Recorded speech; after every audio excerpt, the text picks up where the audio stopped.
Alexia Putellas is announced to be the 2022 Ballon d'Or winner, making her the first ever female to win this award consecutively. So let's talk about it.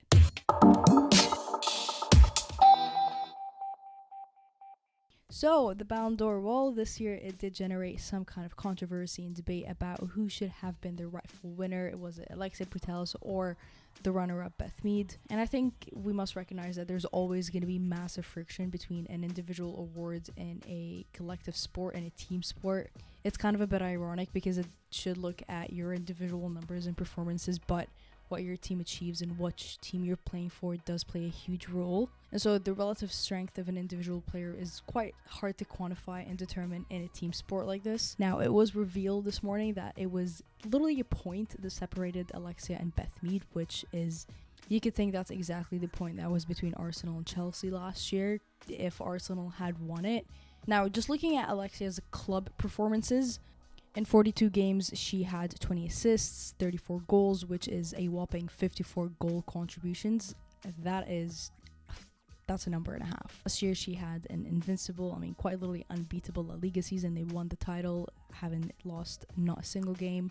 They won the Super Cup, the Copa del Reina. They dominated domestically in that league. She was also named the Champions League player of the tournament, top scorer of the Champions League, and a Champions League finalist. Obviously, they did lose it to Lyon last year. And so, club level, Alexia, it does come up on top. It is certainly numbers that you cannot match. How she contributes to Barcelona's success is something that cannot be undermined. Now, Alexia obviously missed out on the Euros completely. She was injured the day prior, but whereas Beth Mead was heavily involved with England in the Euros, she won the Golden Boot winner, she won the player of the tournament, and she won the Euros. And when a player has those stats, it's hard not to say she was a key role of how England got to that final and won. And the Euros is not a competition that happens every year, and so it is something that has to have some sort of impactful value to it. She also had a very good club season with Arsenal. She won Arsenal's Player of the Year. Almost like if Arsenal made it out of the quarter stages, or if Arsenal was able to get that league or any kind of domestic league, the case for Beth Mead would be hard to go against. And so it's a really tough case. Both players are obviously world class. What they've been doing over the last 2 years, both of them, is just absolutely ridiculous. They're such exciting players. They both play different positions, and that even makes it a little bit more interesting.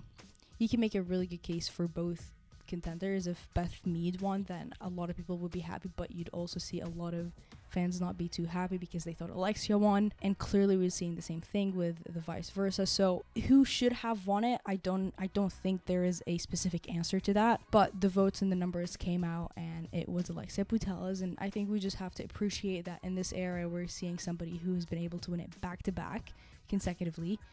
And for how competitive women's football is, I think that's a big achievement. There's a lot of top level players, and I think it's just an exciting time for us to be watching. Sam Kerr in the 3rd spot, Lena Oberdorf in the 4th spot, and Aitana Bonmati in the 5th. She won the WSL, the FA Cup, the WSL Golden Boot. She also had the WSL Goal of the Year, WSL Player of the Year. Just her individual accolades last year in the domestic league were absolutely just through the roof. But it was really hard to see and imagine how Kerr could have won it with how Chelsea did last year in the Champions League. They were knocked out in the group stages. Matildas also were knocked out of the Asian Cup in the semi-final, a competition that with the players that they have were expected to win. But she is certainly different gravy. Lena Oberdorf, I kind of enjoy seeing defensive midfielders get the recognition that they do. A lot of people were like, well, she had a great Euros, sure, but what about Wolfsburg? I think she performs just as good with Wolfsburg. She's also incredibly consistent. What we saw in the Euros is exactly what we see with Wolfsburg. She bosses around the midfield. Now, is ranking her 4th maybe a little too high? You could definitely argue for that, considering there's not a single Lyon player in the top 5, which I found a little bit odd. Aitana Bonmati in the 5th position. She won the Young Player Award in the Euros. Spain didn't do too great, but some of the players that did shine out from that Spanish squad was Aitana Bonmati. And very similar to Alexia, as well, has, completely dominated when it came to the domestic league and everything at club level. Alex Popp came 6th, and then you had 3 Lyon players, Ada Hegerberg, Renard, and Macario. I certainly feel like Macario could have ranked a little bit higher, considering how consistent she is with Lyon. Lyon dominated domestically. They won the League One and they won the Champions League. So again, it is very odd to see the first Lyon player, rank 7th. This is where it becomes a little puzzling. It's like, sure, if the criteria heavily depends on the Champions League, do you really expect to see the first Champions League winner in the 7th spot? Lucy Bronze in 10th was a bit puzzling for me here. She missed the majority of the City season because she was out with injury. She certainly did not look like Lucy Bronze when she came back. It looked like a very steep kind of coming back from injury curve. But like 10th, I don't know about that. I mean, like Millie Bright won the Euros and had a very good season with Chelsea, and she was ranked 15th. You know, this year's list was a bit weird. It was certainly not just the first two that caused an issue and a debate. With that being said, the list did have a lot of great names. Trinity Rodman, the youngest one on the list. I mean, 20. Imagine being 20 and being nominated for your first Ballon d'Or. That's a huge achievement. Salma Basha, 21. Katoto, 23. People forget Katoto's only 23. Like, really young stars that are probably going to be on the list for the next half a decade. Oshuala being the first ever African woman to be nominated. African football is very much on the rise, and she has contributed greatly to that. Next year, obviously, is the World Cup.